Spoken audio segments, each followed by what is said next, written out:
Сәлем достар, менің аты жөнім Әсем Әлмұхамбет. Мен дәл қазіргі уақытта Америка Құрама Штаттарында магистратурада медиа және коммуникейшн мамандығы бойынша білім алудамын. Мен болашақ бағдарламасының стипендиатымын, бірақ болашақ бағдарламасының стипендиясын ұтып алғанымен өзіңіздің таңдаған оқу еліндегі университетке түсу ол сіздің тікелей міндетіңіз. Сондықтан да мен өзімнің тәжірибеме сүйене отырып Американың университеттеріне, оның ішінде мемлекеттік университетке қалай оқуға түсу керек, оқуға түсу процесі қандай, ол қанша этаптан тұрады деген сынды сұрақтарға жауап беретін боламын. Дәл қазіргі мен Американың Нью-Джерси штатында орналасқан Радгерс Нью-Джерси Стейт Университетіда өзімнің алғашқы семестрімді бастадым. Бірінші қыркүйекте оқу басталды. Бір ай ғана уақыт өтсе де менің оқудан алған әсерім керемет, бірақ ол туралы кешірек бөлісетін боламын. Ал қазіргі уақытта мен сіздерге қысқаша өзімнің оқып жатқан университетім туралы айтқым келіп отыр. Одан кейін біз оқуға түсу процесіне оралатын боламыз. Радгерс университетінің ресми әрі толық атауы The State University of New Jersey деп аталады. Радгерс университеті Нью-Джерси штатында орналасқан, оның 4 қалада кампусы бар. Ол Нью-Брансуик, Пискатвей, Ньюарк және Камден қалаларында. Радгерс университеті Америка Құрама Штаттарының ең ірі мемлекеттік университеті болып саналады. Және де ол 1766 жылы ашылған. Ол Американың ең ескі 8 университеттерінің қатарына кіреді, ал Нью-Джерси штаты бойынша 2-ші орында. Радгерс университеті алғаш рет Куинс деп аталған, бірақ 1825 жылы атауы Радгерс университетіне өзгертілді. Радгерс университетінде қазіргі таңда 40 мыңнан астам бакалавр студенті және де 20 мыңнан астам магистратура және PhD студенттері білім алуда. Радгерс университеті бакалаврға 100-ден аса мамандық бойынша оқуға мүмкіндік береді, ал магистранттарға да дәл солай 100-ден аса мамандық бойынша білім алуға мүмкіндік береді, ал PhD студенттеріне 80-ден аса мамандық бойынша білім алуға мүмкіндік береді. Мен сөзімнің басында айтып өткенде, мен болашақ бағдарламасының стипендиатымын. Болашақ бағдарламасының жаңа ережесіне сай, яғни ең алдымен студент оқуға түсіп алу керек. Яғни сіз егер Америка Құрама Штаттарында оқыңыз келсе, немесе Англияда оқыңыз келсе, немесе басқа да мемлекетте оқыңыз келсе, сіз сол елдегі университетке оқуға түсіп алуыңыз керек. Ол жерден оқуға түсті деген шақырту алғаннан кейін, сол қағазды алып, сіз болашақ бағдарламасына үміткер бола аласыз. Алайда, егер де сіз соңғы 2 жылда ауылда тұрған болсаңыз, және ауылда жұмыс істеген болсаңыз, және оның сіз ауылда тұрып, ауылда жұмыс істейтініңізді дәлелдейтін құжаттар қолыңызда болса, онда сізге ең алдымен оқуға түсіп алу міндеттелмейді. Егер сіз ауыл квотасымен құжат тапсыруға мүмкіндігіңіз болмаса, онда сіз оқу елін таңдап, және ол оқу еліндегі университетке түсіп алуыңыз қажет. Бірақ сол оқу еліндегі университеттерге құжат тапсырмас бұрын міндетті түрде болашақ бағдарламасының сайтында орналасқан университеттердің тізімін қараңыз. Яғни болашақ бағдарламасының өз университеттерінің өз тізімі бар, және әр елдің өз университеттері бар. Мәселен, сіз Америка Құрама Штаттарының оқу елі ретінде таңдайтын болсаңыз, онда сіз Америкадағы оқуға түсуге болатын университеттердің тізімін қараңыз. Және ол тізімнің басында ол топ университеттер орналасқан. Яғни ол топ университеттерге барлық мамандық бойынша оқуға құжат тапсыруға болады, егер әрине сіздің мамандығыңыз сол университетте болатын болса. Және де қосымша әр мамандық бойынша қандай университеттерге тапсыруға болатыны да көрсетілген. Тізімді жасақтап алғаннан кейін, сіздің келесі қадамыңыз сол университеттердің сайтына кіріп, оларда қандай құжаттарды талап етеді, және олардың дедлайны, яғни құжат қабылдау қашан басталып, қашан аяқталатынын қарап өзіңізге түртіп алуыңыз керек.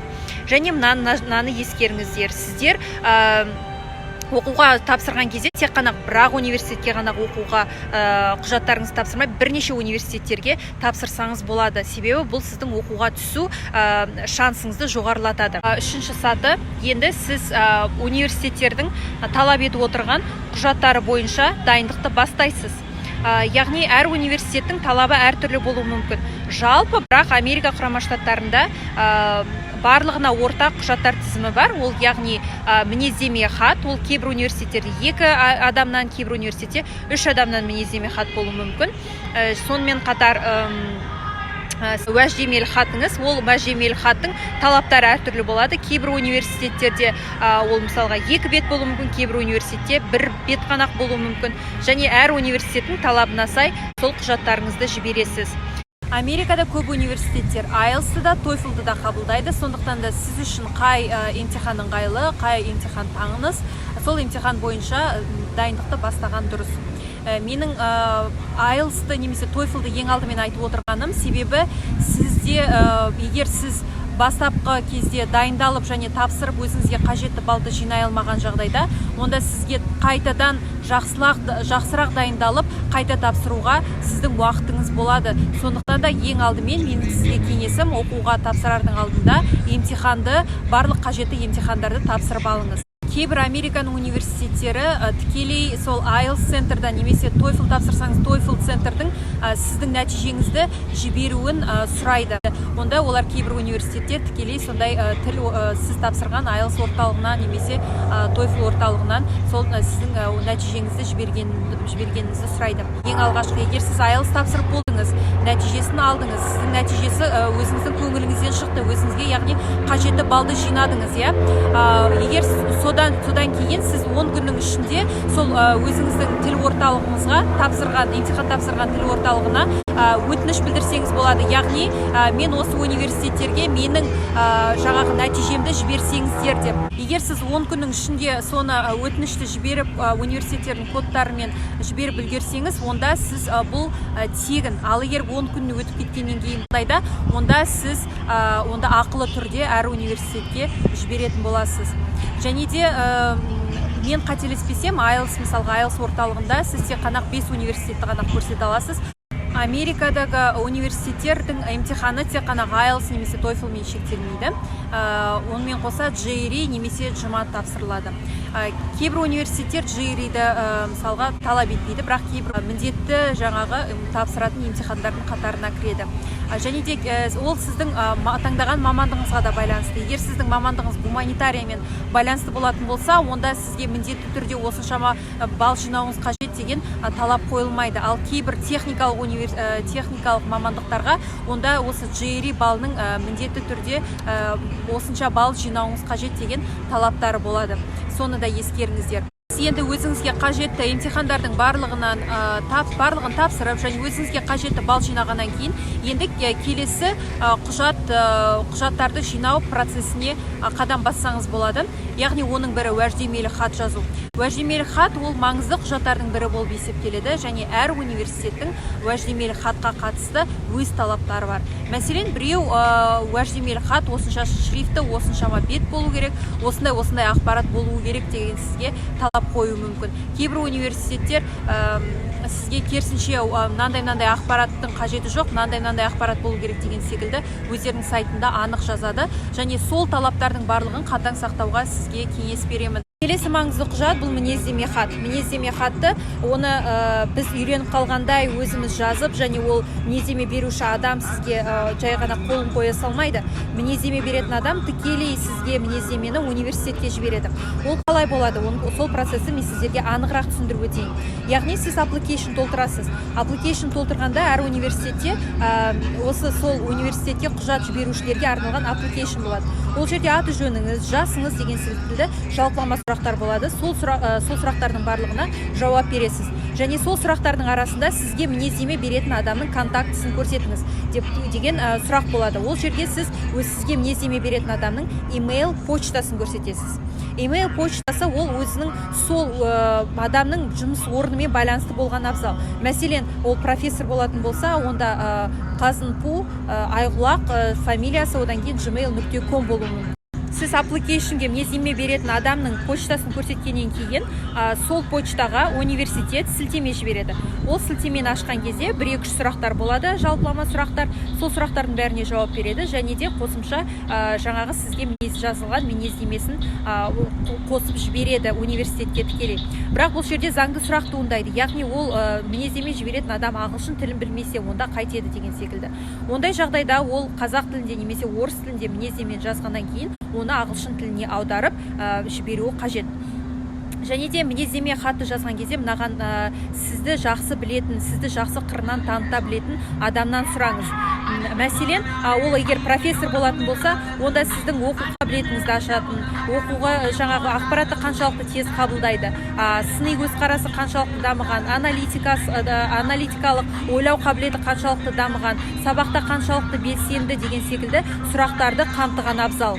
Америкада мінездемелі хат неліктен бірнеше адамнан сұралады. Ол сізді толық тұлға ретінде, адам ретінде тану үшін осылай жасалған. Мәселен, сіз бірінші мінездеме хат ол сіздің университетте сабақ берген профессорыңыз болса, және ол сіздің оқуда қабілетіңізді ашатын болса, екінші адам ол сіздің профессионалдық қырыңыздан танытатын адам болуы мүмкін. Яғни сіздің бірге жұмыс істеген жаңағы бастығыңыз болуы мүмкін. Ол жақта сізді тек қана жауапкершілігі мол деген секілді құр сөздермен ғана емес, сол сөздерге қосымша фактпен келтіру керек. Мәселен, сіз сол жұмысқа келгелі компания бір жетістіктерге жеткен шығар сіздің арқаңызда. Немесе сіз сол компанияны бір сатыдан екінші сатыға жоғары көтерген болуыңыз мүмкін. Сондықтан да осы мәселеге де, яғни мінездеме хатты нақты факттермен нелермен құралатын болсам, сіздің мінездеме хатыңыз ол сіздің жаңағы оқуға түсу шансыңызды жоғарылатады. Болашақ бағдарламасымен сіз бакалаврға тапсыра алмайсыз, яғни тек қана магистратура немесе PhD немесе стажировкадан өте аласыз шетелде.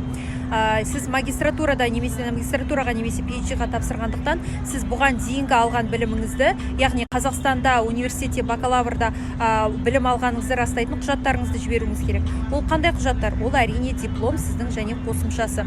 Ол диплом мен қосымшасының көшірмесін, нотариалды көшірмесін университет, сіздің Қазақстандағы оқыған университетіңіз Америкадағы университетке почта арқылы жіберу керек. Бұл құжатты жіберу процесін тездету үшін сіз өзіңіз университетке барып, диплом мен қосымшаның көшірмесіне университеттің мөрін бастырып, конвертке салып, және де университеттің адресін жіберуші ретінде жіберіп, көрсетіп, одан кейін почта арқылы Америка университеттеріне жіберсеңіз болады.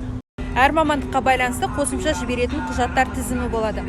Мәселен, мен Media and Communication мамандығы бойынша білім алып жатырмын, оның ішінде Public Relations. Қосымша мен өзімнің жазған қалаларым, сұхбаттарым, репортаждарым, немесе радиода жұмыс істейтін болсам, радио бағдарламаларым, блог жүргізетін болсам, блогымды жіберуге болады.